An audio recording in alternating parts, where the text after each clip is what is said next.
Yo, people, welcome back to the YouTube channel. You already know what time it is. It's time for another episode of All You Can Eat Chelsea. Big up your damn selves in the building. Make sure you smash up the likes. We just had a couple technical issues, but we're here now. Miz, unfortunately, an hour ago, his daughters are ill. They're not very well, so he can't make the show today. But hopefully, if they're feeling better, he might be able to make it during the show. But just letting you guys know off the top that that's the reason Miz is not here. But yeah, listen, it's been a long time coming. People have been waiting. They've been anticipating. And we're here today. Do you know what I mean? And no better way to be back than after a battering of Wolverhampton, which apparently a town that is not so great, according to Nonny. You know, I've never been there, so I can't judge. But no better way to be back than after an absolute thumping. And obviously we're in the last week of the transfer window as well, so we've got a lot to get into. But Younes, brother, I'll start with you. How are you doing today, brother? Welcome back. Welcome back, lads. Welcome back. It's been a while. Great to be back on here and on All You Can Eat. This is our bread and butter, isn't it? So we're back, like Oasis are back. It's a madness. There's all sorts of reunions today. I'm buzzing. It's good to be back on here. Wolverhampton is a mess. It's been nuked, and I'm very happy. Now, I've never been to Wolverhampton either, but Birmingham's close, and that place is sketchy. So Madueke was completely correct, and then he destroyed them even further and cemented it. So big up to Nonny. 100%. And shout out to everyone watching. Yeah, man. Big up the chat. I see everybody ready to discuss Chelsea, man. We're back again. Javon, talk to me, brother. How are we doing? How are we feeling? Welcome back. Feeling good, bro. Took a break from football, took a break from all the content. Just got too much, had some family issues to work out. But we're back. And what a way to be back than with my boy scoring a hat trick. Well, we'll get into that. Okay? We'll get into that. Feels good. We're gonna talk. Great timing for you, I have to say, with Nonny hat trick. And Baba, brother. A lot of people will say you're leading us to the top. What are you saying, bro? Yeah, man, the Baba Maresca ball is in full effect. That second half was crazy, man. Like, it's been so long. There've been so many changes. Like, we started scoring goals. We started finishing for ones.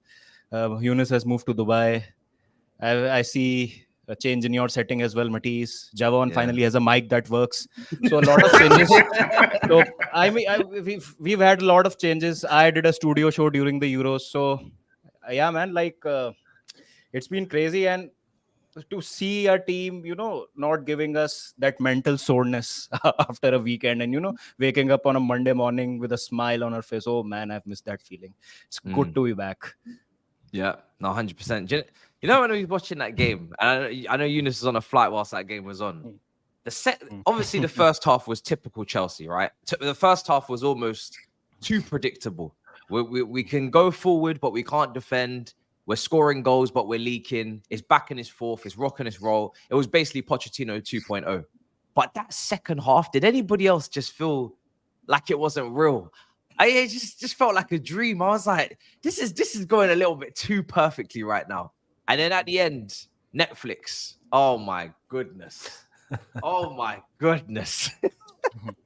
I mean, I'm gonna go to you, Javon, first, because I know you just want to do your Madueke prop. So let me just because bro, he's added an attribute. If this was a new card on EA or FIFA, brother has added the weak foot shot. It's very obvious. Brother. One Madueke. I'm not gonna curse on here this early, but it's one Madueke. Listen. Over the course of the summer, I've been on multiple shows and I've been defending this guy only because he didn't get the proper game time. And I kept telling the Chelsea fans, and you guys know how toxic the fan base can be. I keep telling people that not everyone's gonna necessarily hit the ground running. And once we see improvement, then we should allow a players time to be improved, right? Over the summer, I sent Matisse some videos of him working on his left foot and his right foot. My man said, man, piss off. You got to do that in mid-game. What happened? He did it mid-game, right? And I feel like a proud father because I've been saying there's something to his game that once he can improve that final third, then you have someone that you just can't defend. right? You have someone who just can't defend. Remember, he always had the attributes of dribbling. When he dribbles, he takes 2 players out the game. When he dribbles, he roasts his fullback, right?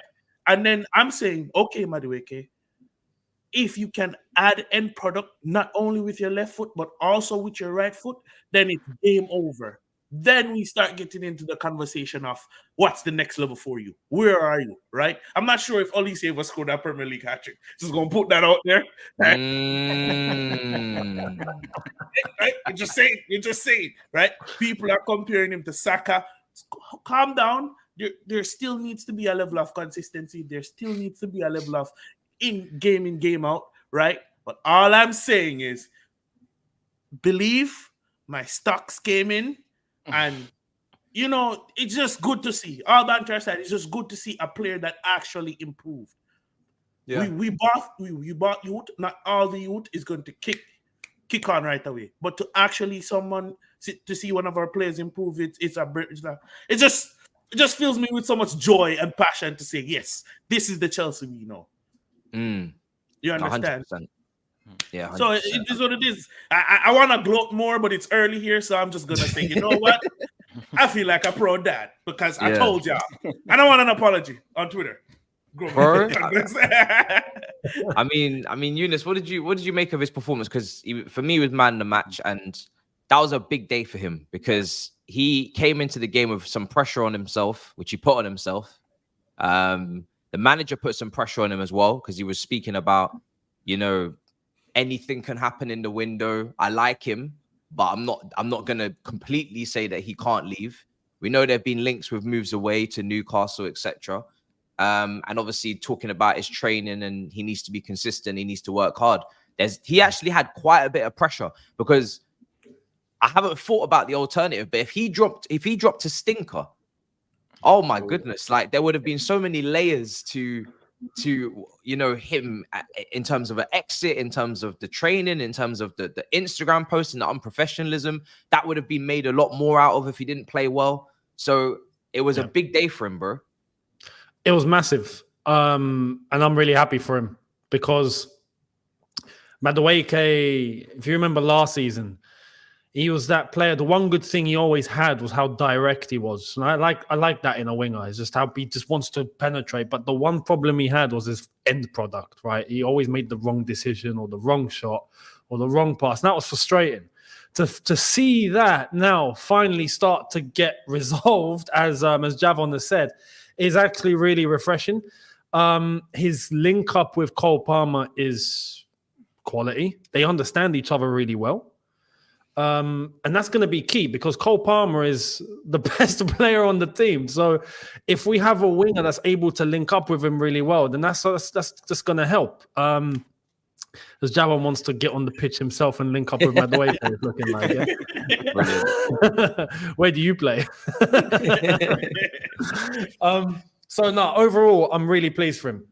It was good to see him take the initiative, not just with his left foot, but there's a whole debate about him using his weaker foot, which to this day, I still say, we look at someone like Saka, for example, top winger, doesn't use his weaker foot enough. Sometimes, but not enough. With Madueke, there was always that question. It's good to see him finally using it and it's coming into fruition and he's scoring goals from it. On himself before the game, and that was worrying because we've seen how loose he can be. When he put that pressure on himself and he said what he said about Wolverhampton, I was like, oh my God, no, you better put in a clinic because if you don't, this is going to go left.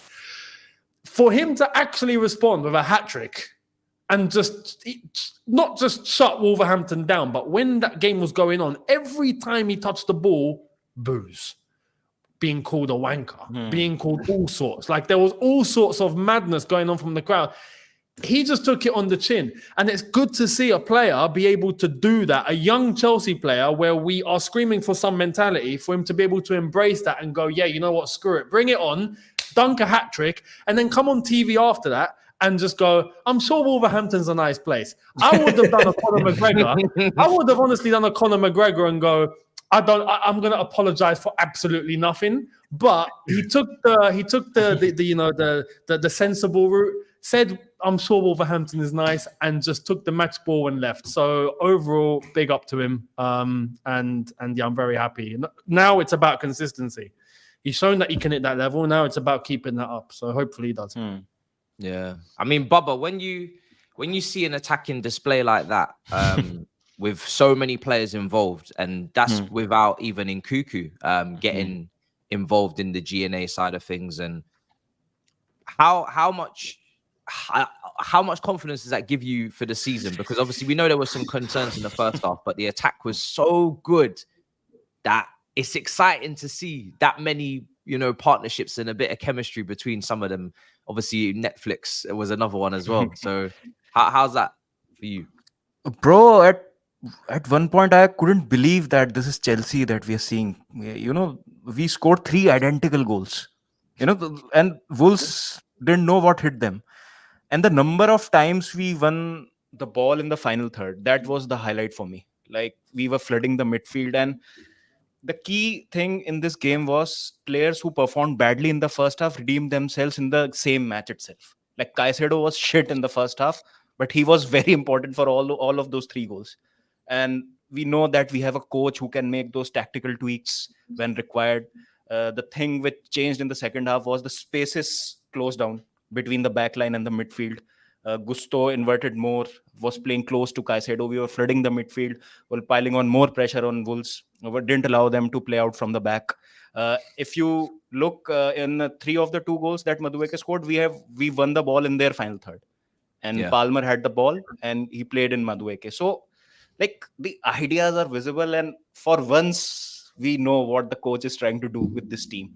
And for the attacking options that you said, like, if you have players like Nkunku and Felix coming off the bench, oh my God, like, what squad depth to have. And that goal that Neto and Felix scored, like, the Palmer playing in Neto and he's cutting back. And last 15 minutes we were without a proper DM. So players were playing interchangeably. Felix was coming in, he was slotting in where Caicedo was playing. He was partnering up with Enzo, attracting fouls, taking the ball out from pressure situations. It was poetry in motion. Second half, I still can't believe what we saw in that second half. I think that's probably our best performance maybe since the Everton at home game where Palmer scored 4. But that was a single man show. Like, it was all Palmer. Like, okay, it was like there were flicks by Madueke, Jackson here and there, but it was all Palmer taking the spotlight. In the Madueke hat-trick goal, Enzo wins the ball, plays it to Palmer. Palmer plays through to Madueke. Like, it was a team. You could see the team, coming through, and then everything gelling up so quickly in the same match. My point is the things got better in the same match. It didn't took us like 3 to 4 games to understand what the players need to do, what the instructions are, what the attacking pattern. See, attacking patterns were visible from day one, even in the preseason. We saw what Maresca was trying to. Javon has something to say. We're gonna talk about Maresca in a minute.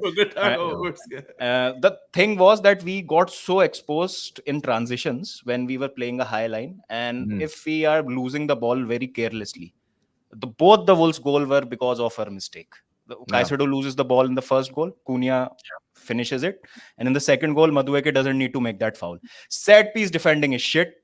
We need to defend better on set pieces. We need to be careful with our possession as well. Dewsbury Hall almost gifted a goal to Strand Larsen right at the end, if you remember. And Lamina also almost scored a banger. It was ruled offside. So, like, it was a good performance, but as Javon said, as Younes also spoke, we need consistency. Last season, what was happening was we used to play well against the big teams. And the game after that, if we are playing a mid-table team, we used to lose that.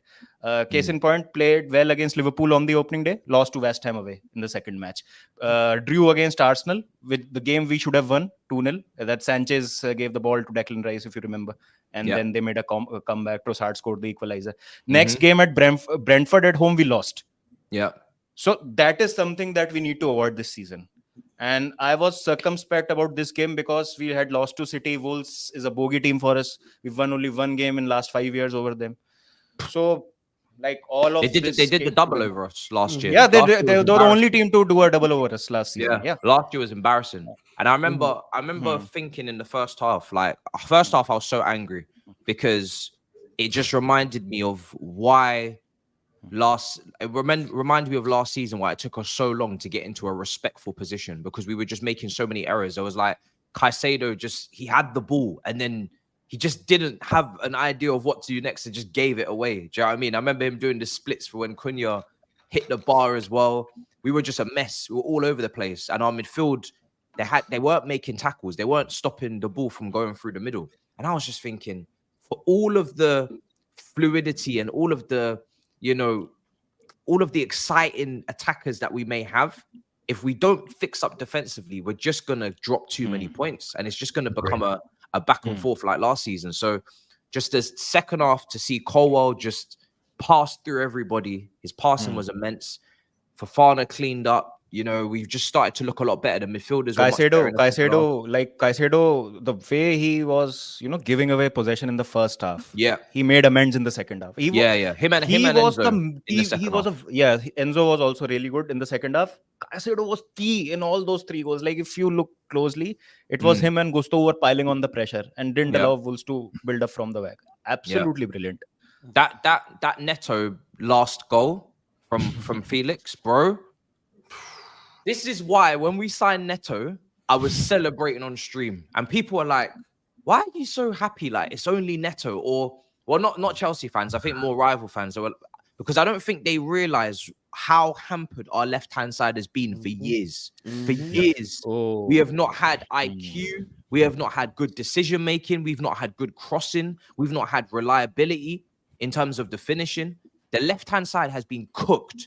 To see him come on at halftime, and this is where I want to credit Maresca, because Maresca, I think Maresca's been ticking a lot of intangibles since he's come in. There's obviously still the fact that he is a board man, but again, if we're winning games, no one will care because that means the board will be doing their job. If we're winning games and we're winning trophies, no one will care at all. But he is a board man. But the guy saw what happened. First half, and when I saw Mudryk in the starting 11, I said, you know what? Fair enough. I know Felix is not ready. He told us Neto's not ready. We can't have our cake and eat it. We want our players to be managed well. We don't want them to get injured. So he's protecting those injury-prone players in Neto and Nkuku, etc. But when he made that change at halftime and the honesty and openness that he spoke with at the end of the game to say, listen, he just was not good enough. I've told him already, this is what I expect. This is what I need. If I don't get it, then tough luck. Brought on Neto, and the way Neto just comes on and just every part of his game is leaps and bounds better than Mudryk's. It's just get clear for all to see. That he creates that last goal because that darting definitive run. He didn't question himself. He wasn't in two minds. He knew it was like watching a train, bro. It was just like, bang, I'm going that way, and that's it. Like he was just on his bike. But you know what that is? That's knowing when to use your pace. That is the key definition of when to use your pace and knowing when to make the run. That's one of the things that you can teach, but unless the player implies it or unless the player carries it out, he will never do it. So if Mudryk had the footballing IQ now, I'm not saying he can't get it because IQ is something you can always develop and increase, right? If Mudryk have the footballing IQ, you could have seen him make those runs. He should have been making those runs in the game when he had the opportunity. And I'm not saying this to put Mudryk down because he didn't have a trash game. Compared to the others, it wasn't at the level. But when I watched the game, he didn't have a horrible game. The game against the first half against Soviet when he played, no, that was a horrible game. But this game wasn't the best. When Maresca made that change, he shored up the team by giving it balance. Because you know what that immediately changes? Oh, we don't always have to go down the right side anymore. The left side is available for attack. Once the left side became available for attack, the entire Wolves team gets shifted. And because we're moving the ball like this, because we're moving the ball so quickly, it's hard to keep up with our attacking play. So that's what balance on both sides gives us. So that's all I'll say on Mudryk because I don't want him to get too much. But Javon, the thing with Mudryk is right now as a club we are at a point we can't invest more time in developing players, or giving them chances to prove themselves. Now that that kind of depth that we have in a forward line, with Felix coming in especially, who can play on left, you can play as a 10, false 9 if needed. You've got players like Nkunku who are on the bench because Mudryk got a start. Madueke is a right example. He came off the bench, didn't even feature against City, came off the bench against Servette, scored a goal. Maresca gives him an opportunity, bang, scores a hat-trick. Mudryk has been given chance after chance after chance. And Maresca has been outspoken about Mudryk, that it's not about his quality or his technical ability, it's about his decision-making. And that is something that a player has to improve by himself. For you look at that Palmer goal, right? That finish that Palmer did for the second goal. That is something that you can't coach. That is something that comes naturally to you. And Mudryk, we hardly see moments like apart from that goal that he scored against Newcastle in the league, not League Cup, not the last minute equalizer. I'm not talking about that League Cup where he took the ball and wriggled past 2-3 defenders and round up the goalkeeper and finished it. Apart from that, I don't think so. There's any moment when I can see, oh, Mudryk is the player. That, let's be honest, that Arsenal goal was a fluke. He meant to cross it. It ended up in the back of the net. So right now, okay, if like we had only Mudryk and Sterling, I could understand that Mudryk is being given chances and he's understudies Sterling, and like he'll come off the bench and he'll play the cup game. Sterling will be our main winger. Sterling is being thrown out of the club because we have so much depth. So Mudryk, because he's a signing we've paid so much for, we can't send him on loan. We have to play him. He can't go on loan. He can't go on loan. I don't disagree with people that say he needs to go on loan, because I think he needs regular game time. He can't go on loan. Won't make financial sense. Yeah, exactly. That's the thing. When you pay that amount of money for someone, they can't go on loan. But he does need regular game time. He does need regular game time and less pressure. He's got examples in front of himself. Mark you, whatever the fuck his pronunciation is. He plays apart from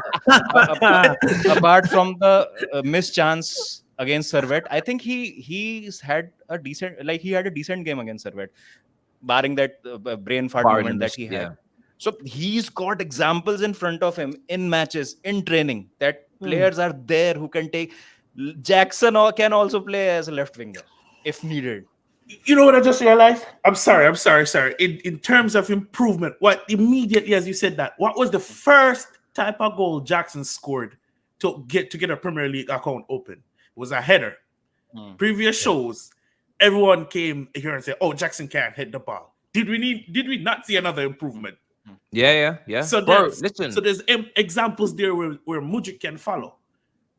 So like I said it after the Conference League game, I said, like, that has to be your bag. That has to be your bread and butter. You've got to take that competition. People say that competition is for Okachukwu's or Santos's or Angelo's. That competition is also for Mudryk now. Mudryk has got to use that competition as a confidence builder. He's got to go in there and he's got to show out, which is why when he was against Serbia and he didn't play well, I was like, okay, people will say online, oh, but he wasn't awful or we're making too much of it. I said, bro, this is no disrespect. This is Serviette. This is the Conference League. You have to ball out. If you don't ball out here, because when it was Hudson-Odoi at 17 years old balling out in the Europa League, that was the level, and that was from someone in the academy. So no one can say that someone that we've paid for good money can't ball out in the Conference League. He has to. He absolutely has to, because like Baba said, in the Premier League, there's no room. There's no room. There's too many ballers in the attacking midfield area for him to get game time there. Sorry to cut you, Matisse. If we look at the lineup that was fielded in the last game and in the bench also, imagine if Lavia is fit. Yeah. And if supposedly he was on the bench, which player loses out? Which player you would take out of the whole squad based on the form currently? What if Lavia comes in? If Lavia comes in, then which player goes out? Probably Caicedo, based on the last game. Who would you take out? It has to be like one of the forwards, right? Because you haven't got any holding midfielders apart from Caicedo and Lavia, so you need to keep one on the bench, right? Yeah. So what will you do with so many forwards? People are going to say Enzo. I'm waiting for it. The thing is, right? The thing is, Bubba, I don't even classify I don't even classify Lavia as a true. He's not a destroyer. None of them are. So I don't think any of them are true holding midfielders. They're good. They're press He's the resistant. most of the rest, I guess. But Yeah. do you really need 3 attackers on the bench? Yeah, I get what Baba is saying. 4 Baba, attackers, including you. Yeah. I get what he's saying. He's saying when you have the squad depth that we have, and when you have Lavia on the bench, when you have Lavia, you cannot necessarily sacrifice him to put Mudryk on the bench. When you know if you substitute Lavia, you're gonna get a better return of quality on the field than you would if you put Mudryk in, right? And given that you just said we have the lack of defensive midfield depth, I mean Lavia is one of the best out of the 3 in my opinion, right? People are going to say, oh, Enzo, let's drop Enzo. On Sunday, you know what I saw from Enzo? Those progressive passes were needed, right? And if he's making those progressive passes, Palmer doesn't have to drop that deep to play those progressive passes. So that keeps Palmer higher and closer to the attackers to then create those chances. You understand? So I would still utilize Enzo as an 8. So it gives Palmer to stay up further, right? And then I would utilize Lavia because he's the best DM that we have for destroying and like that press resistant, that can retain the ball, that can read the midfield properly. So yeah, I get what he's saying.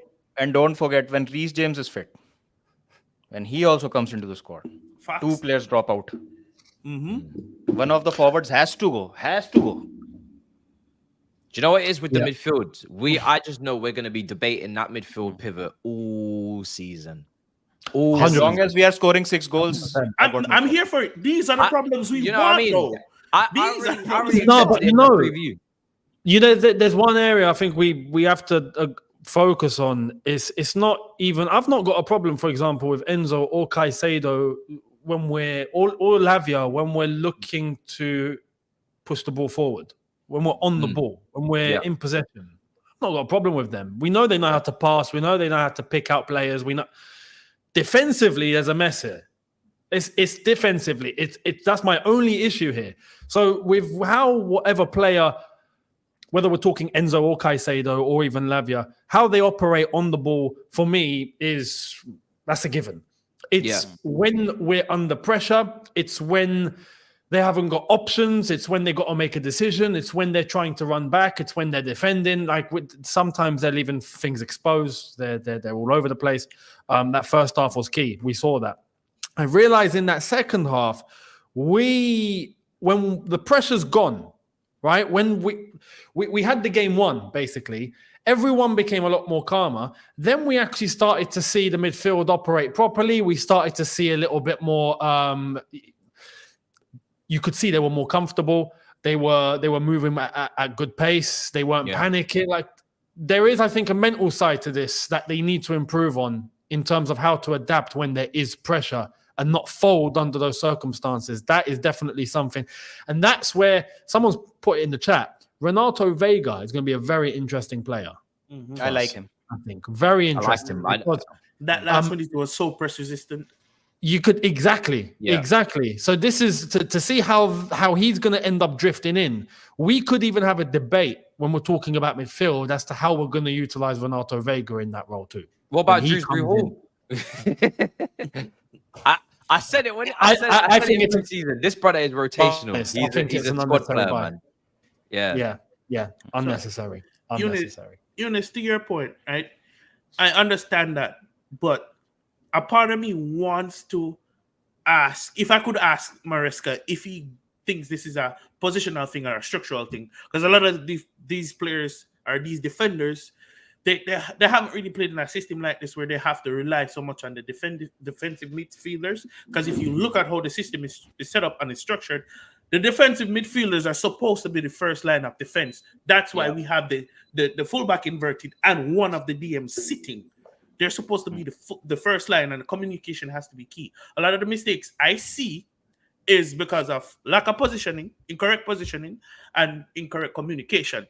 Like that first goal that came in from the I think it's the left-hand side. The first goal that came in from the left-hand side, it's from, I think, Fofana not going out, not stopping that cross, and not getting into the position, right? And the second one is, yes, Caicedo lost the ball there. And yes, Madueke gave away the free kick. But there's still things that we can do after the fact to defend the set piece. And it's, I really want to give it some more time because, the more you play into a system, the more you understand the system, the more you trust your teammates within that system. As long as you don't keep chopping and changing the back line, then we should see it get better. If nothing changes over the next 3 games, then I'm going to say, okay, these defenders are washed. But I really and genuinely want to give it some more time because it's a new system. It definitely takes 2 to tango. Like that midfield they've got to defend better. For that defense to improve, that midfield in front of them can't be that open in the first half. It can't be that easy to get through us. If it is that easy, then the defense are going to keep leaking goals. They're going to keep getting dragged all over the place. They're going to keep making mistakes because you can't ask defenders to how often did, when we played Man City in the first game, how often did we run centrally directly at their centre backs? Very, very little, because they were just taking us out wide, showing us out wide, or they were winning the ball back. So we just have to improve that. That's something that has to improve. And yes, hopefully it's those players that are already there. It has to be, because we paid a lot of money for them. Like Younes said, I got no doubts about them on the ball. Their passing, press resistance, everything. But off the ball, Caicedo, I remember speaking about his tackling technique at the start of last season. Then he improved it. And in the second half of the season, he was really good. He needs to quickly get back to that second half of the season form, because we don't want to see him making these messy tackles, doing the splits. You know what I mean? Like, it can't be doing any of that. So, well, we'll see. We'll see. I guess if Okuchukwu has a great year at Southampton, maybe Andre Santos, I think he scored on his debut for Strasbourg. If they have great seasons, maybe they can help next season. I don't know. I still really want to see Santos here at some point, but I don't know if it's going to happen. I want to see Esteva Willian. Like, how will he feature? Like, what he'll do on the bench. He's coming in. He's coming in. Talking about bench, like, let me just share this with you. Like, Matthias, if you could bring this up on the screen. So this was the lineup, right? That we fielded against Wolves. Now, if Lavia was to come in, Reece James is fit. I'm not saying Reece James walks into this team because he has to work hard to earn that spot, but he'll be on the bench because he's a club captain. Like, who 2 players from the bench you take out? Do you know what it is, Bubba? Do you know why I don't stress? We always have a couple of injuries, guaranteed. That's such an easy cop out, bro. Answer his question. You know what? It's not even a cop out. The day everybody is fit, is a day that I will address this issue, because it just doesn't exist. It's a Fugazi, it's a Fugazi, it's a Woozy, it's a Wazi. It just doesn't happen. It doesn't happen where everybody's fit. It just doesn't. So, but there is a lot there. Obviously, you got Lavia, like you said. You've got Reece James. You've got next season you've got Esteval, you've got Kendry Pires. They did say they definitely wouldn't loan these players. I don't know. Maybe they decide they need to loan them. All I know is that the best situation those two can walk into. I mean, you can take Mudryk out of this, because in my opinion, if Mudryk doesn't start balling out this season, you need to be selling Mudryk. So you could take Mudryk out of this. However, the best situation for those 2 young players to come into from South America is with Madueke having the season of his life, where he's nominated for Young Player of the Year, or he's in those conversations. Cole Palmer does exactly what he did last year. Nkunku and Neto have seasons where they're fully fit throughout the whole season, or they play 30 games in the Premier League, and they play cup games, and they look good because the quality's there. And João Felix balls out. I'd love if João Felix comes here and is a success. People talk about maybe losing the connection, or we're losing players that love the club. This brother, since he's come in, the previous loan has done nothing but just literally just open his arms and say, please take me in. He's a grown-ass man in a basket left on the doorstep, and you just open the door, and there he is. He's tiny, he's neglected, malnourished, he needs a home, he needs somewhere to stay, and he's just been begging to be part of this family for the longest. Now, has he begged other families? Yes. when you're a child, you'll take anyone. You know what I mean? But when you're homeless, when you're you'll homeless, take anyone. you know what I mean? But we need to. So if he could, bro, that goal that he scored, it just brought me so much satisfaction because, Beautiful. bro, do you know how many times in his loan spell he hit the bar or he hit the post, and people were just like, I just feel like people just didn't give him a chance. Do you know what I mean? I felt like before he even stepped foot on the pitch, people already didn't want him at the club. Like they just didn't like him already. And he's had a rough ride. Like his career's just been a mess since Benfica. But if he can come here and just contribute, he doesn't even have to start. Like we saw come off the bench because the balance is key. Like you guys said, like I wouldn't play Felix in the 10 with Caicedo and Enzo in the pivot behind in most games because off the ball, I just don't know what I'm going to get. But if he can come on and contribute like that or change the game against low blocks, get a goal, it's gonna be a great time. So yeah, man, I hear your concerns, Baba, but do you know what? We've been neglected for so long. If there's too much quality, then fantastic. More options for Maresca. More options for Maresca. Do you know what I mean? Hopefully people can stay fit. Because you're only as good as your bench. The amount of times I saw Liverpool last season, they didn't play well in the first half. They bring on Younes, they bring on Jota, they get 2 goals, everybody forgets. The problem with us is that, you know, we don't play well. And then last season, with the amount of injuries we have, we don't really bring on serious firepower. Last year when we played Wolves, Amando Broyo was starting up front next to Jackson. That alone, just having to start Broya instead of some of the attackers we started, the golfing quality just tells you how much we were on our knees at times. So if we can keep people fit and have those options off the bench, just means the manager in game has just got more weapons, more options. So expect better results, hopefully. But listen, that game, like I said, yeah, there's things to take out of it, but there's a lot more positives than negatives. How did everybody feel about Sanchez? Because, you know, he kind of got announced as the first choice keeper. How do we even feel about that situation with the goalkeeper now? How do we feel? Listen, I'm at a stage.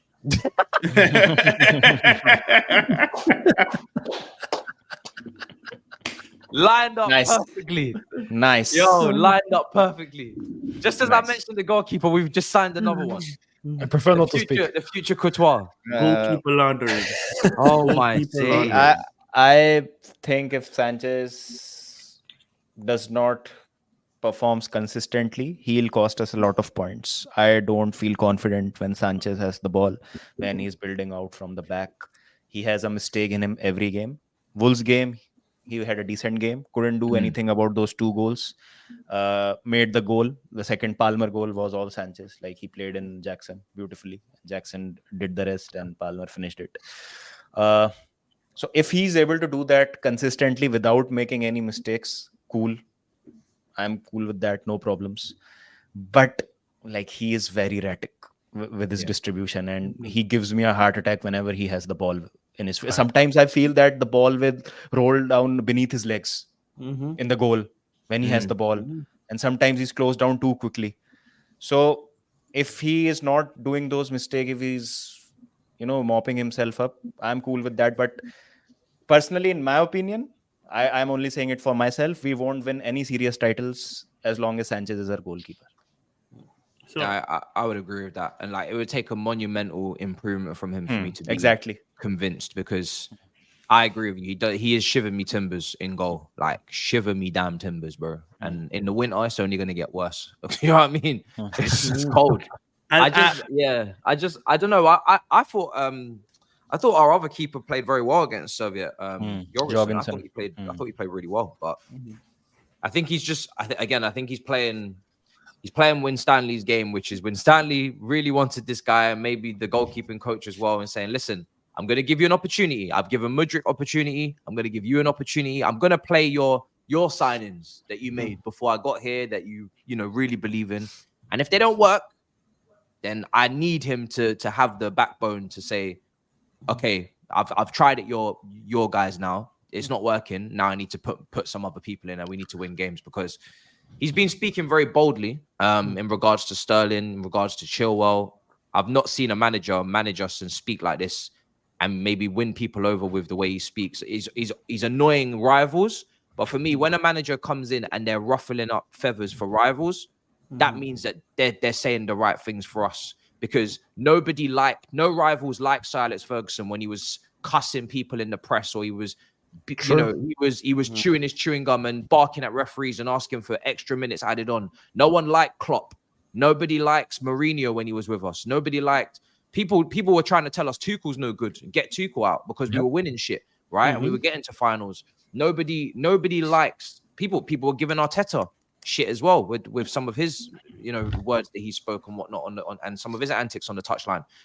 Rivals don't like managers that speak on behalf of their football club with passion and with conviction. And so far, that's what he's done. He's made no mistake to say with the penalty in pre-season, this is who I want taking the penalties. It's Palmer and then it's in Cuckoo. I'm not pissing about. It's not your choice. It's my choice. I've already made the decision. He said with Sterling. He said with Chilwell. He's said with Mudryk what he needs to improve on. Like he's clapping the fans, I heard as well.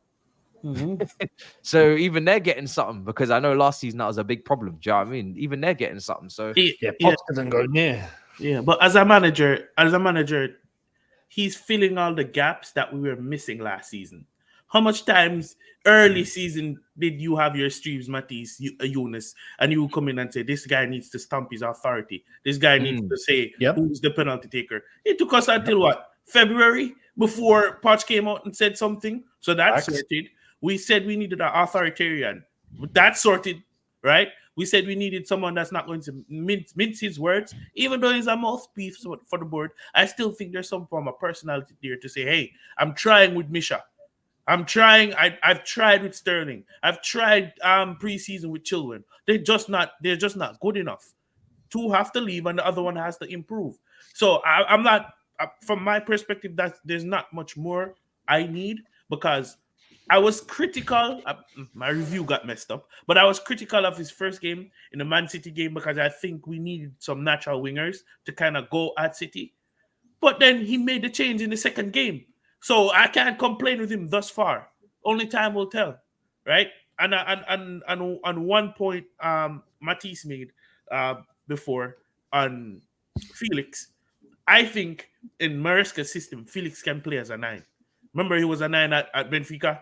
I think we could utilize him because he can play the game similar to how Jackson plays the game. The build-up play, the dribbling, the one touch, the first touch passes, right? And he has a better finishing quality than Nicholas Jackson.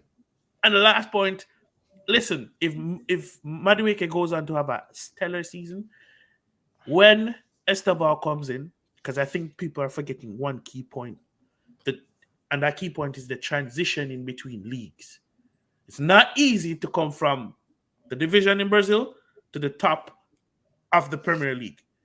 Let's say he even comes in to next season. Let's say all goes well, and we're next season everybody's expecting to be competing for the title. Let's say we finish 3rd or 4th, right? I'm not getting ahead of myself, but let's say we finish 4th.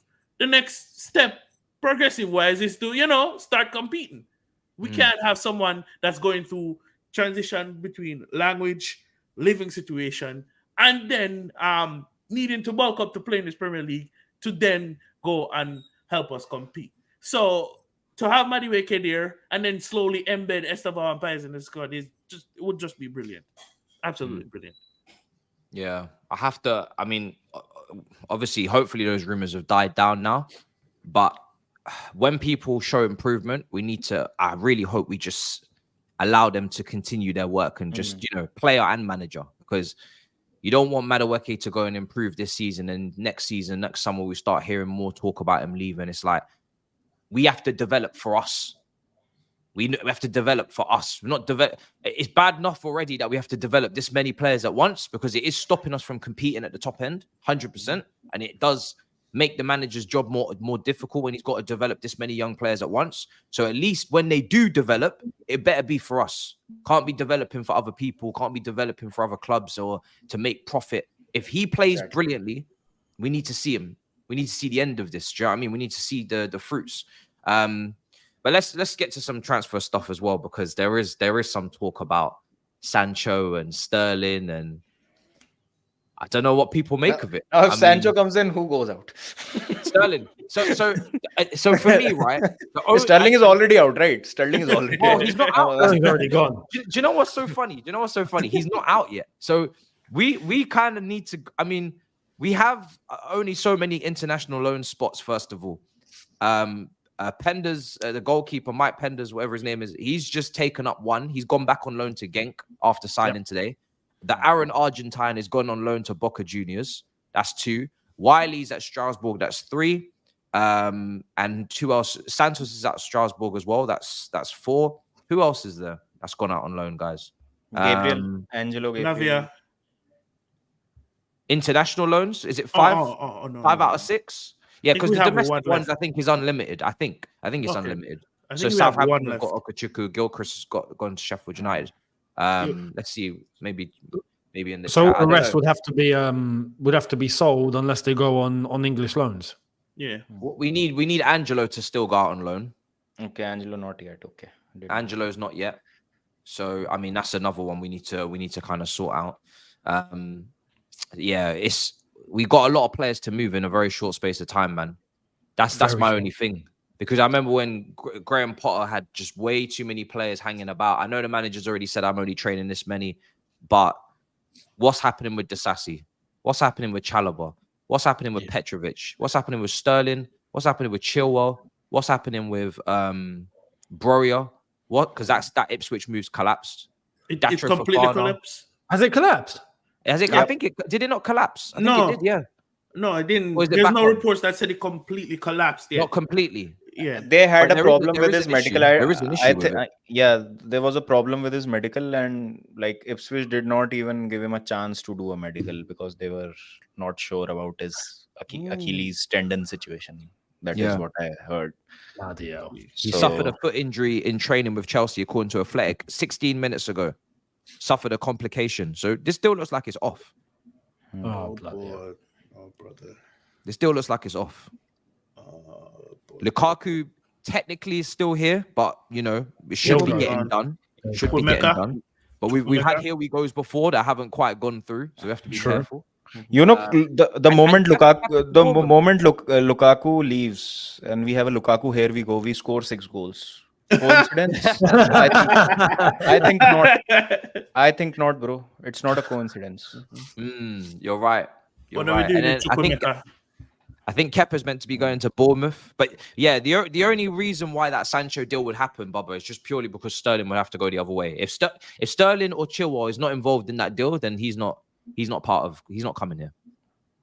Then does not make sense, right? Like, No, not from a squad building standpoint. I agree with you. No, 'Cause I I was think gonna- we'll Remember, have- we still got And for these positions, this level of depth. You've already got Tyreek George, who you could give a chance to. You've got Angelo. You know what I mean? You got the people coming in next season. Not even if we're talking the left-hand side, because we know Sancho can play on the left, like he's been used on the right as well, right? But if we're talking the left, well, we just got Pedro Neto in, and we got Felix that can fill in there too. We're good, and we got Mudryk, who we've had a debate about, but That's not gonna go anywhere. So that's There's no point to get Sancho in. It'll just be a waste, as far as I'm concerned. And with Sancho, I said this yesterday.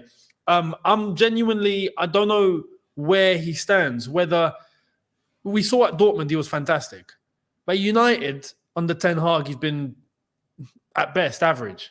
Yeah. Is that because of Ten Hag? 100%. Maybe, or is it because of the Premier League? We don't know. I'm not We giving. genuinely don't know. It could be. We've seen players do well in places, then come to the Premier League, and albeit he's English and he grew up here, but in the UK. But it could be a case where maybe his level just. I'm more inclined to think that it's Ten Hag personally, but it's an unnecessary risk to take. There's no point getting Sancho in. There's just no point. Yeah, on the point of Sancho and Ten Hag, it's 110% Ten Hag. That man does that. Bald fraud gets away with. I think it is, yeah. Nothing. But you're right. It squad building wise, it doesn't make sense. It only makes sense if Mudryk then leaves. And I don't see that happening. If Mudryk then leaves, then you could say Neto, Sancho on the left wing, Felix and Madueke on the right. and Felix can play multiple positions, and then you just have two players per position. That makes sense. For me, Chukwemeka's still got to go as well. Yeah, Chukwemeka still. He will go. It's a lot of people. Yeah. Well, it's a lot. I've seen I've seen reports that Crystal Palace are inquiring about Chukwemeka. He just needs to play games, so he can go. I think we could loan him this season and then try to sell him next season, because a loan would be best. Because I don't think we're going to be able to outright sell him, because he hasn't played a lot of games for people to say, okay, I can get something out of him, because he's always been a stop-start, right? So I would suggest do a loan to another Premier League club. Once they see the consistency and the game time, because he has the quality, then you could then sell him next season, maybe even for a profit next season, depending on how his season goes. I think Chelsea would want the money now for even for books purposes. I think they'll probably want to sell now. Well, I think they're going to be operating at a loss if they do that. It's a bit of a shame, because I think he's got more talent than Dewsbury Hall, but the way it's all just happened for him, he's not been able to stay fit, so that's kind of gone against him as well. So it's a bit of a shame. I want to put this proposal, because I thought about it yesterday, and I agree we don't need Sancho, and I don't want Sancho, because we are after a striker as well. Because it's too much of a gamble, right? And you don't know if like Younes said, you don't know the issue. It could be mental. He had mental. He had some issues mentally where he was maybe needed to take a break. I think he took a break from Man United last year. I don't know what the reasoning was behind it. Family, I don't know. Pressure, I don't know. But he's had a lot going on, so it's a big risk. But if I was to put this proposal to you guys, right? Baba, if I put this proposal on your table, I say Sancho coming to Chelsea and Chilwell and Sterling going to Man United in a swap. What do you do? No deal. Okay. Really, no deal for you, Younes? Because I reckon we could get money for those players instead of getting a player that I just don't think is necessary. I think it'd be a waste. You find solutions till January and you ship them in January for cash. That's 500,000 off the wage bill, though. But I would want to prioritize getting them gone ASAP, because I don't think it's healthy keeping, even if they're not involved. Like Maresca said, he's technically working with just one group of players, but it's just not healthy for the training ground to have your main squad and then a bunch of outcasts literally next door just chilling. And many of them are established players like Sterling and Chilwell. It's just not healthy. All these guys need to either be involved or be gone. So it's like heaven and hell. Like if you don't perform, you'll be banished. You will be banished to that side of the fence. So it's not healthy. I agree with you. That's not healthy at all. See, I think we don't need wingers or inside or outside forwards. Like striker, I can understand to an extent, but I don't think so. Sancho will be you scratch my back, I scratch yours kind of a signing. Like you take Sterling off us, we'll take Sancho off you. So it does not make sense, to be honest. There was one rumor. I know who said it, but I saw it this morning. I was like, oh, this will be interesting for this. If Arsenal were interested in Sterling, would you let him go there? Yeah, I would. Right now, I'm driving up there myself. Yes. I'm driving up there myself. Because you know what? You know what absolutely upsets me is when rival fans try to tell us how to feel about Sterling. That's what pisses me off. Sure. The same Wolves games last season, when it was 0-0, we could have gone up 1-0, which would have changed the entire face of the game. Sterling screws the pooch, right? They see the one or two clips or the one or two big games where Sterling, turns up in, like, I'll give you Man City, right? They see those games and then they want to comment on this entire season. They don't see the struggle of not passing. They don't see the struggle of not tracking back. They don't see the struggle of when he's on the ball, he doesn't make the right decision, right? And yes, he'll give you one or two good games, but at his age, at the wage he's earning, it should not be one or two good games, right? And he's on the decline. Nah, man, it's time to leave the club. It is what it is. We've all seen this. I understand Sterling has done stuff in his career, but he has not done what he's done for us, and that is the issue.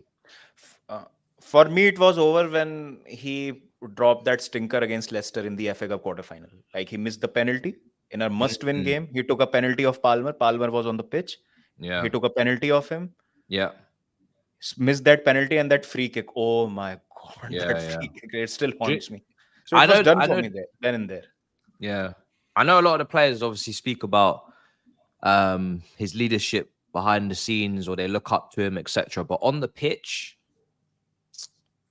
I don't know, man. Like on the pitch, I just didn't see enough of it. I didn't see enough of it, man. Like when you got a 3v1 like that, and that wasn't the only time that happened. He did that like 3 or 4 times last season where he had 2v1s, 3v1s, and he ain't passing.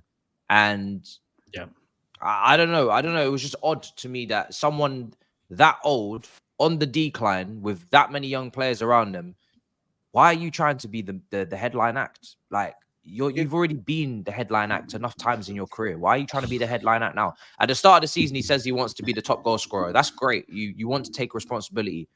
It's very clear now as the season's going on, you're not going to be that guy.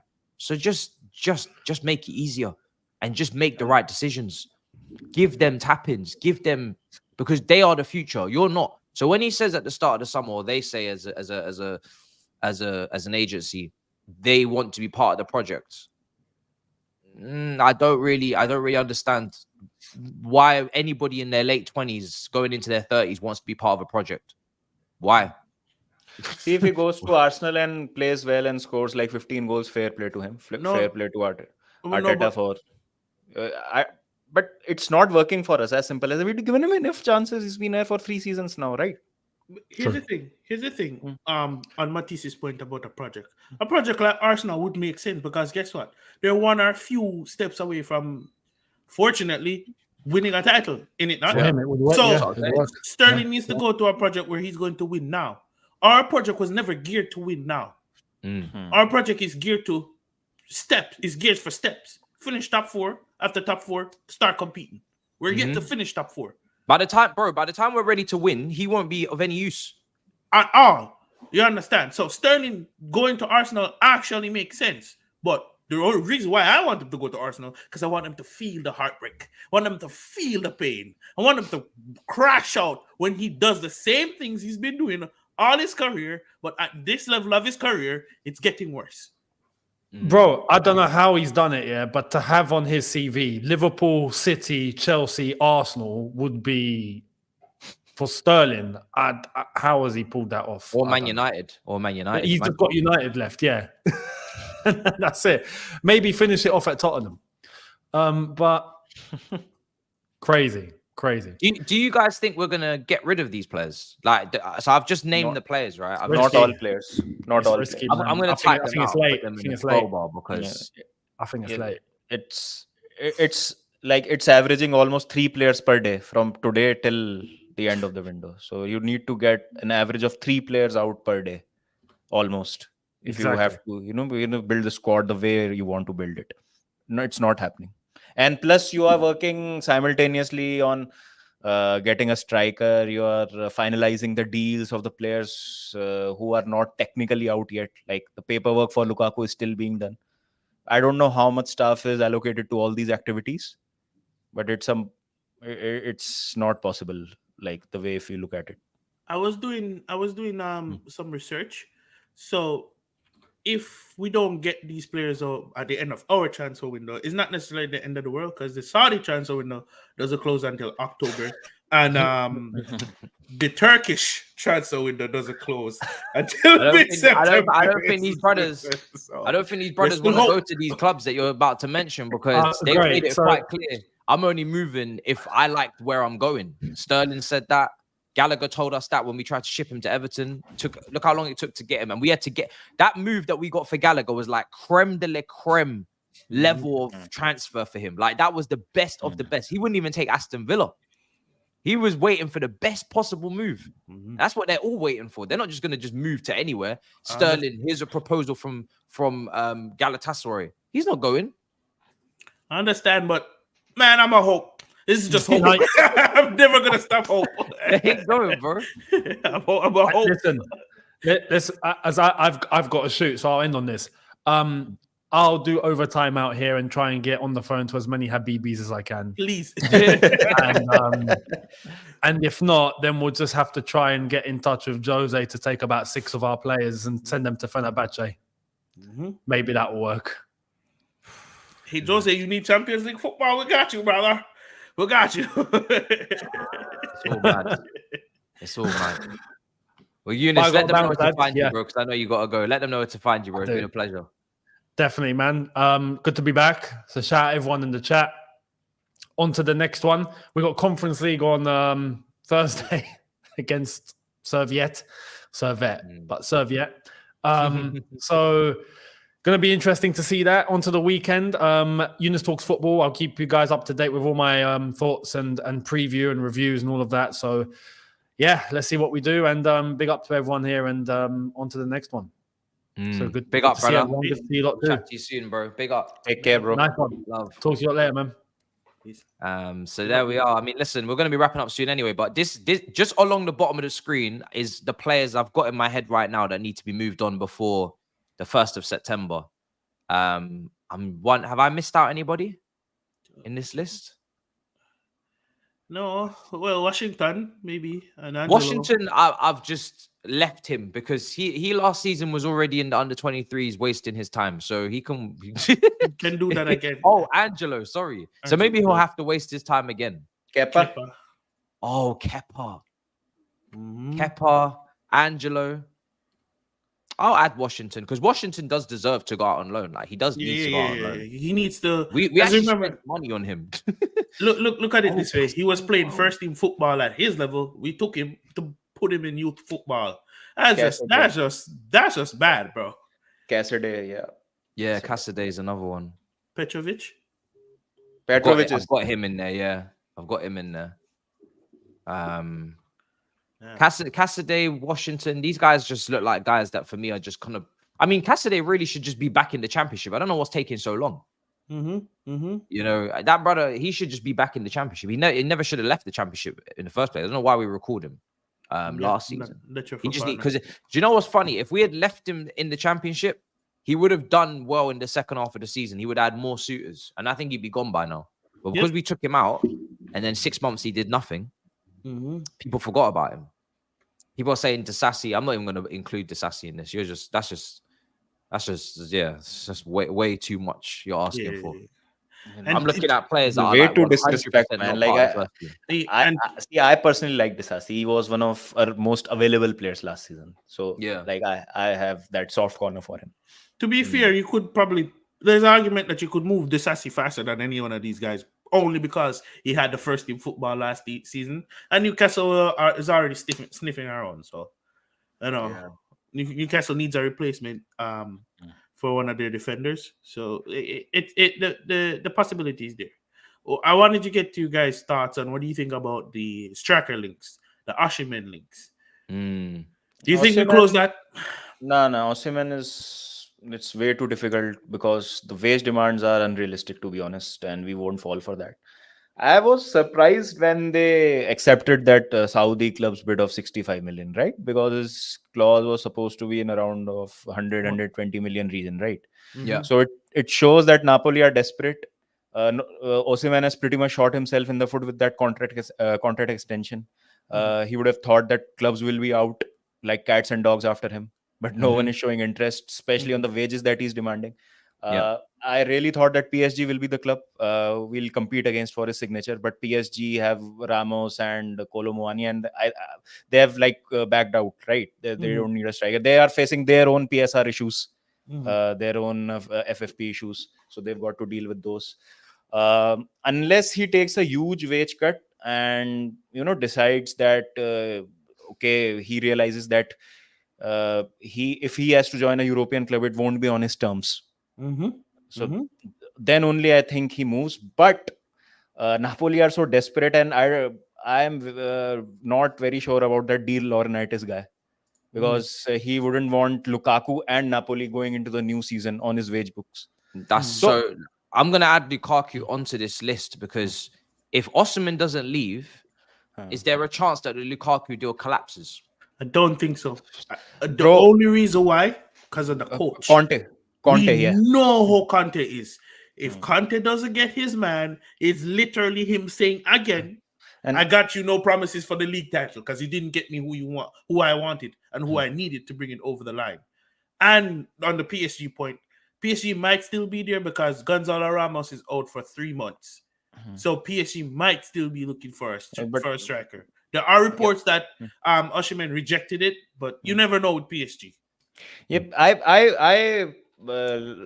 not getting a good vibe from this whole transfer Never mind. scene and the way he's and his agent is acting. Like I'm fearing a Lukaku 2.0 here, man.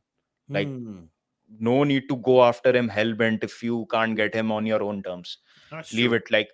Like if he's willing to come, if he's willing to contribute to the team in the way we want it to happen, cool, get him. But not him throwing tantrums after 6 months. Okay, I was promised this, but I'm now getting this, and there is no Champions League football. I need to move out.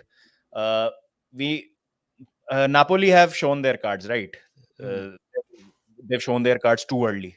They are desperate. They are willing to accept a fee in region of 65 million. So fee will not be a problem to sign Osimhen. The wages are a big problem. Yep. And Napoli did it themselves, because remember, they only gave him a contract extension because they wanted the guaranteed money. And this and to be fair to them, there was a condition that he'll be allowed to leave when a club is willing to pay his release clause, and they are willing to let him leave, but no club is after him. No club is coming in. But here was the biggest issue with that.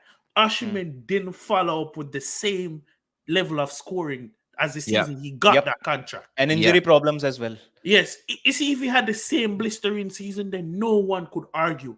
A man's going to come and say 14 or 15 league goals. But that's the same amount of goals that Jackson scored. What are we doing? So what? So and you know me, I've never been on this Osimhen from January. I was saying, but even before January, I was saying, guys, everyone's in the chat talking about Osimhen. Mikel on his podcast talking about Osimhen. I'm not really feeling paying that level of money for Osimhen. And turns out no club is feeling paying that amount of money for Osimhen because it's overpriced and he's not worth that much.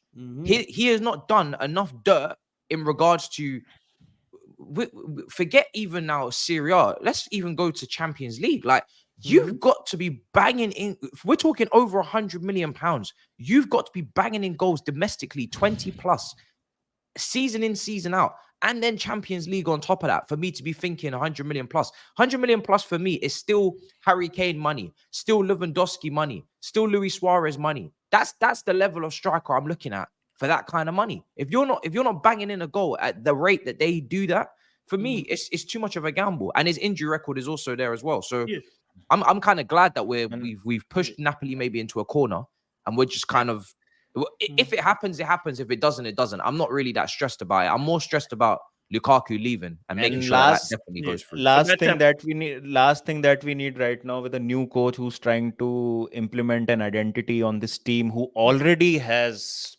50 to 100 players who we need to sell. And he needs to sort his squad out as soon as possible. A player with bad attitude who can stink up the whole dressing room. Exactly, like a player that's worth that. That's looking to be worth that. Is worth that trouble, right? Like exactly. If he's giving me Diego Costa numbers, I'm fine. Yeah, but a player that's looking to work that 100 million, 120 would be Gyökeres.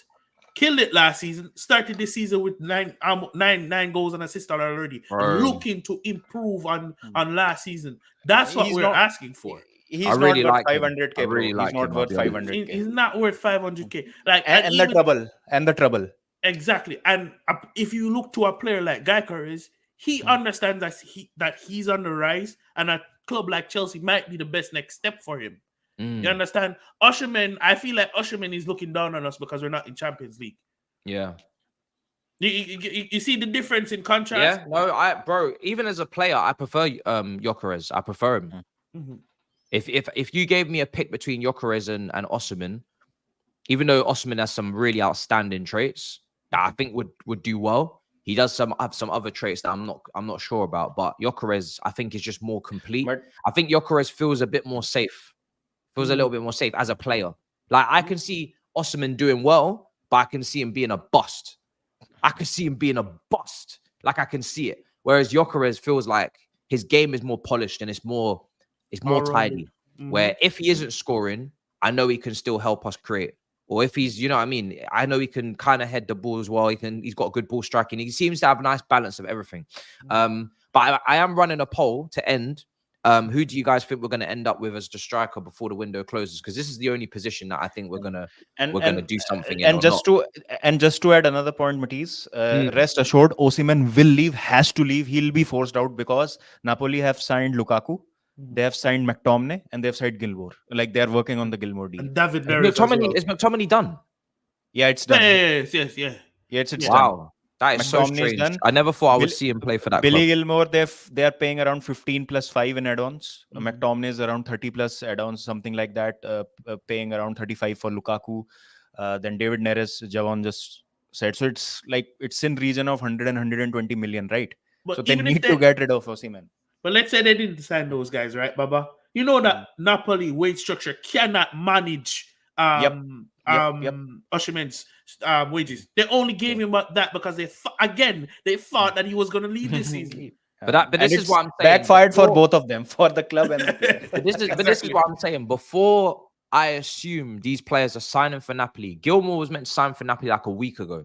I need to see these players holding up the shirt in Naples with everything done, shirt number, because until I see that, I'm still feeling like this can collapse. If Osimhen doesn't, because at the moment, what are they waiting for to announce then Gilmour, to announce then Lukaku, to announce then McTominay? It's Lukaku, it's Osimhen. That's the reason, Matisse. That's the reason they don't want to send Osimhen on loan.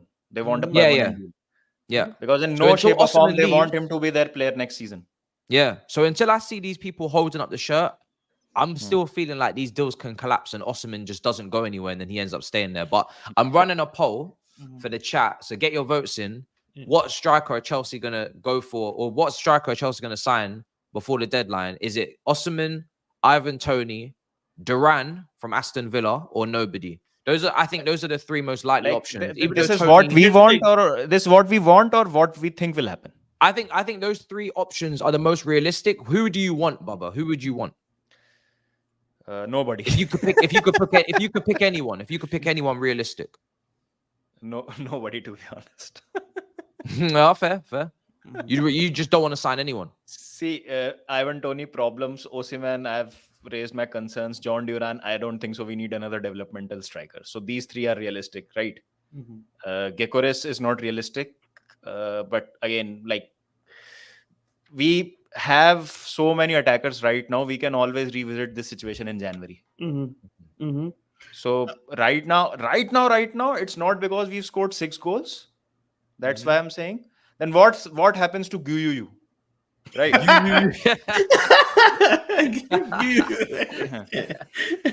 So if you get another John Duran, then it's same as getting Guyu. Like John Duran was not even a regular feature in Copa America for his side. The thing is Guyu more ready than Datro Fofana? I don't know. We have asking questions. I find it odd that we've not seen Datro Fofana in preseason once. We've not seen him in the matchday squad once, considering he went on loan to Burnley and at least played some form of Premier League football, scored an absolute banger at the Olympic Stadium. I find it very odd. Now, I'm not saying he's ready either, because in my ideal world, I would like a Jackson with an older striker. Everybody knows this. I would prefer a Jackson with an older striker. Take the pressure off Jackson, to keep Jackson humble. Because he's not cussing out man them on Instagram stories. After one goal. Keep him focused. One goal. Do you know what I'm saying? Has the phones of these kids, man. Like, lock it in take their phones. Closet or something. If you could give me a scenario where we have Gyökeres and Jackson, and then you have Felix and Nkunku, and oh my God, that for me, that's the perfect scenario. Scenario. And you loan a Guyu, and you loan Datro, and again, I don't want to sign too many young strikers, because to have this many out on loan is ridiculous. But that is where they should, like, you really probably should be out on loan or third choice, not the first one on off the bench, the second one on after the first one. But you know I don't think Guy's ready for if Jackson gets injured. Do we want to see Guy up front in Premier League games? That's what you gotta ask yourself. For me, the answer is no. Do you There's know what I one, mean? And I don't want to see people out of position either. there's one thing we have to also factor in. Remember, we're trying to get our two highest wage earners off the bill in Chilwell and Sterling. I genuinely don't think we go for Osimhen and someone paying his wages until those two get sorted out. Because we're trying to lower the wage bill or keep it at a certain level all around. So Osimhen, I don't have a problem with Osimhen coming in because he can finish and he can play with the team. It's just a shit show all around when it comes out to that position. I just want to sign a striker and close this position off for the near future because we've been struggling with this striker position for a while. If not, play Felix up front with Jackson. Call today. Yeah. It's just, I don't feel like Felix is best up front. I don't feel like Nkuku's best up front. I don't think Palmer's best up front. I don't want to take away from the good qualities that they have in the half spaces, helping us create by playing them up front and then messing up the balance. When you have Felix and you have Palmer and you have Neto and you have Nkuku and you have Madueke, all you need is somebody to put the ball in the back of the net. It's very Man City almost. Nowhere near Man City in terms of the pressing, in terms of the understanding, in terms of the manager, in terms of the system, because obviously those things, first of all, Pep Guardiola's a GOAT. Second of all, he's been there for years and years, so they know him better. But in terms of profiles and just having creators in a line like that behind a striker, you just need a gunman up front. And the more that gunman is technically sound and polished, the better, because it just means that you're not having the ball ricochet off his kneecaps. But you know, you need someone to put the ball in the back of the net when you've got all of that. Or you go down the route of obviously those guys will contribute and the striker facilitates, which is what Jackson did. He got his goal, but he also got an assist. And then you just have someone facilitating. But in a season where I, as a fan, feel like we have to make top four financially, status-wise for our club, player pool-wise, and just also for the ownership and the directors and the spend and the manager. You know, we need to make Champions League football. I don't want to leave anything on the table. I don't want to leave anything to chance. That's my thing. I want to go with the window shut. Be like, yeah, we are the favorites. No doubt we're the favorites for Champions League. Get a striker and give us the transfer ban, man. I pray that we get a transfer ban. Please give us a transfer ban. I want to stop signing these kids. Let them stay home. Yep. Yeah. But we do have goals in that team. We do have goals in that team. Definitely. We've got goals in that team. We just have to hope that on any given day, at least two of them are on form. Let me get your guys' opinion on something, right? You know how every year in the Premier League, there's always a transition, right? And the transition I'm talking about, there's 1 year where City had the best attack, then Liverpool has the best attack. Could we potentially be next up to have the best attack in this league? Should be like we have so much quality without any proper style of play last season. We finished 5 points off Champions League position. Like if we wouldn't have, bottled any of the 3 games, like Sheffield, Burnley hurt me the most. The games in which we conceded the last minute equalizers. So just on pure talent, we scored so many goals and we were almost there.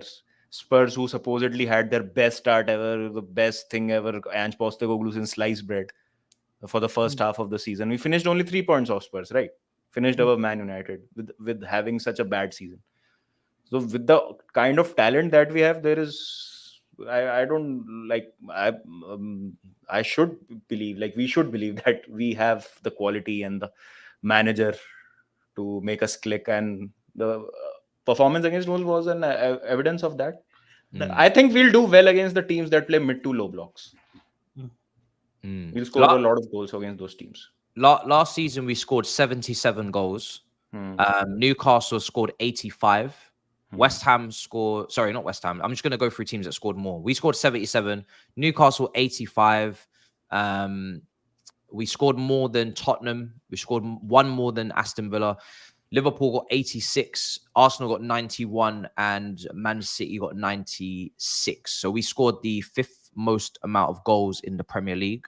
I think this season we should be aiming for 85 minimum. I think we should be aiming for 85 minimum. We scored 77 last season. We should be aiming for 85 to 80. 85. So, that's roughly what Liverpool got. That is like what a third place team should get. Fourth place team minimum, definitely. And then for me, it's the defense. It's the defense, man. The defense. Yes, for me, we scored a lot of goals through Palmer. Palmer, I think, scored 21, 22 goals last season. Jackson scored 14, 15 goals last season. So that's Madueke barely scored. Madueke didn't score many. Madueke probably nearly equal his tally already. Yeah, so two players scored like 50% of your goals almost, right? Yeah. 40% of your goals. So if one of those players were to contribute in the same capacity, anywhere in the forward line, if we get like 10, 12 goals more, we would have finished above where we finished eventually. So the defense, I'm going to get into the defense in a minute, but Madueke last season got 5 Premier League goals. Madueke this season has 3 Premier League goals. Either the goal scoring burden is shared, like Enzo pops in with 6-7 goals, Caicedo scores 3-4 goals here and there, players coming off the bench, like Felix scores 10 goals coming off the bench this season. And like if you talk about Arsenal, right, like there is not a goal scorer who will take the league by scruff of its neck like what Haaland does, what Palmer did for Chelsea last season, or Watkins did for Aston Villa. The goal scoring is shared in Arsenal's attack, right? And still they scored like second most number of goals, 91 goals they scored. Saka scores 17, 18 goals, but like Odegaard will score 10, 12 goals. Martinelli will score a lot of goals. It's just shared across the front. Havertz scored a lot of goals. Yeah, I think we need something like that. Yeah, we do. I think that's what we're going to get because we don't have anyone that's going to bang in Haaland goals. But defensively, last season we conceded more than Brighton, more than Man United, more than Newcastle, more than everybody who finished above us, more than Everton, more than Fulham, more than Palace.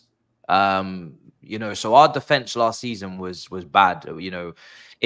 Our defense last season was relegation zone or relegation struggling level defense, like 17th, 16th, 15th worst defense in the league, round about there.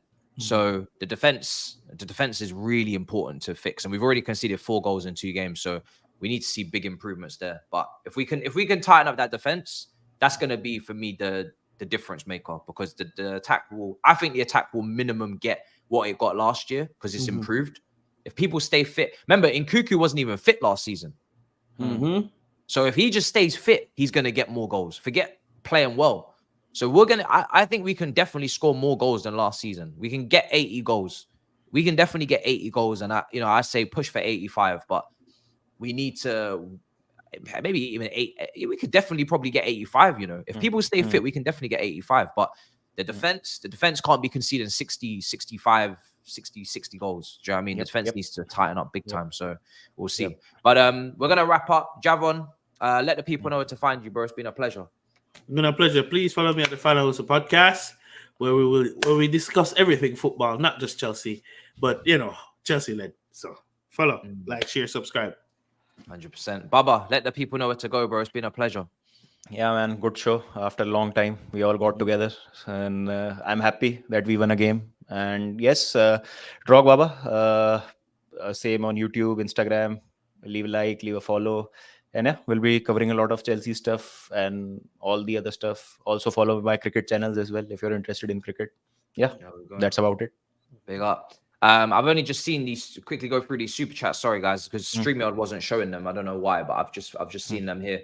Calvert-Lewin links just got real. Says Clara Bitsy. I'm not taking those Calvert-Lewin links seriously whatsoever. I'm sorry. Like, I know BBC Sport gossip column had something for us, but I'm not interested. Mrs. missing his nonny cooking from Javon. Yeah, we will be there. We will be there. We'll be there. Clara says the Athletic also reported today that Trevor could stay if Disasi is sold. Would you guys prefer Trevor or Disasi? Quick answers, boys. Trevor or Disasi? Trevor, for you as well. For me, yeah, Trevor. I think I like both of them as people, but obviously Trevor's been around longer. I feel like Trevor Trevor's quicker for me, and that's the pace is important in a team that needs to be on the ball, even though we're playing in mid block. He's more reliable out wide. More versatile. Yeah, Trevor's more versatile as well. Are you guys confident we will get all the sales done, and on top of that, sign a striker ahead of? No, I'm not confident. No, sorry. No, but we have hope.